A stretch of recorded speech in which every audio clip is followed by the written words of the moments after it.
تمام لوگوں کو معلوم ہے کہ کربلا حق و باطل کی جنگ تھی۔ مولا حسین حق پر تھے، یزید لعین بدبخت باطل پر تھا۔ وہ تارک الصلاۃ بھی تھا، تارک الشریعہ بھی تھا، رسول اللہ صلی اللہ علیہ وسلم کے دین کی حرمت کو پامال کرنے والا، آل رسول کا دشمن، آل رسول کا گستاخ تھا۔ وہ باطل تھا، وہ باطل پر تھا، وہ حق سے منحرف ہو چکا تھا۔ اور رسول اللہ صلی اللہ علیہ وسلم کے نواسا مولا حسین دین کے علم کے محافظ، شریعت مصطفیٰ کے محافظ، اللہ کے دین اور اللہ کے قرآن کی عظمت کے محافظ، قرآن کے تقدس کے محافظ، شریعت مصطفیٰ کے علم بردار تھے۔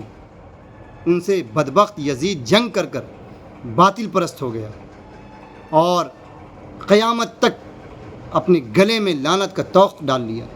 وہ بدبخت تھا، وہ لعین تھا، اس نے آل رسول پہ ظلم ڈھائے، آل رسول کو بھوکا پیاسا ستایا اور آل رسول کے خون سے اپنے تخت حکومت پر بیٹھا رہا۔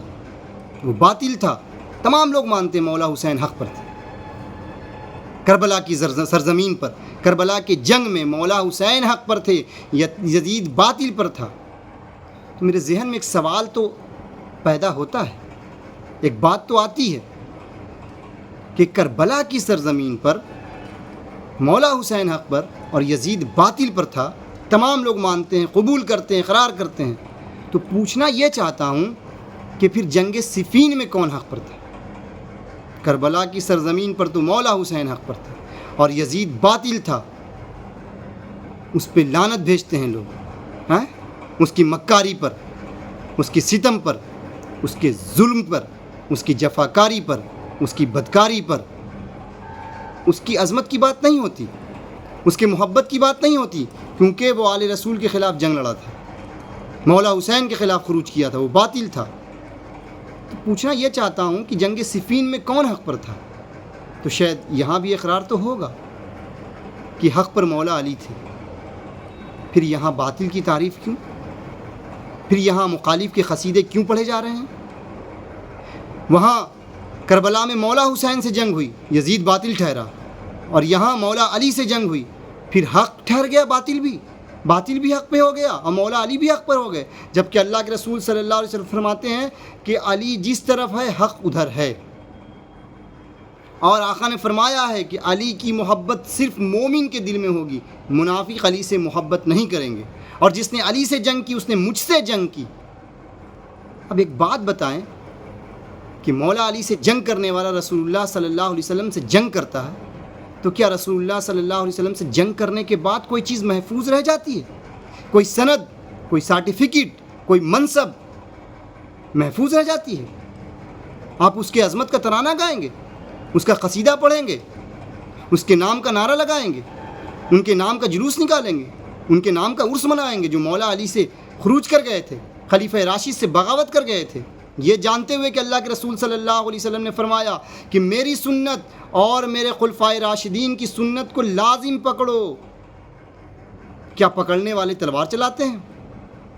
کیا پکڑنے والے بغاوت کرتے ہیں؟ کیا پکڑنے والے ظلم و زیادتی پر آمادہ ہو جاتے ہیں؟ وہاں آل و اولاد سے لڑا یزید تو باطل ٹھہرا، یہاں مولا علی سے لڑنے والے حق ٹھہر گئے اور وہ بھی سردار ہو گئے۔ دو رنگی چھوڑ دے یک رنگ ہو جا، سراسر سنگ ہو یا موم ہو جا۔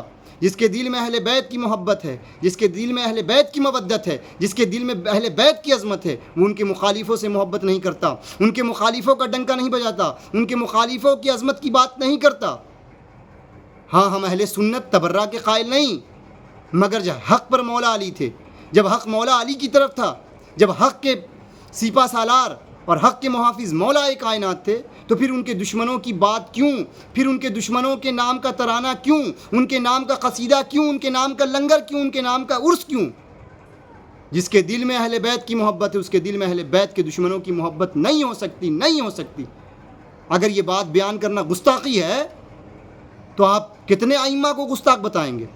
ساری اہل سنت کے ائمہ کی کتابیں بھری پڑی ہیں کہ جنگ صفین میں کیا ہوا، مولا علی کے ساتھ کس نے بغاوت کی، کون خروج پر تھا، کون باطل پر تھا، اور کون لوگ باغی تھے۔ سب جانتے ہوئے بھی مولا حسین کی محبت کا بھی دم بھرتے ہیں، اور مولا حسین کے بابا علی کی بھی محبت کا دم بھرتے ہیں، اور پھر مولا علی کے مخالف اور دشمنوں کی محبت کی بات کرتے ہیں، تب تو بھائی بات یہی ہوگی کہ مولا حسین کی بھی محبت اور یزید کی بھی محبت، مولا علی کی بھی محبت اور ان کے دشمنوں کی بھی محبت۔ یہ نہیں ہو سکتا، یہ نہیں ہو سکتا، یہ دو رنگی ہے، دو رنگی چھوڑ دے یک رنگ ہو جا، سراسر سنگ ہو یا موم ہو جا۔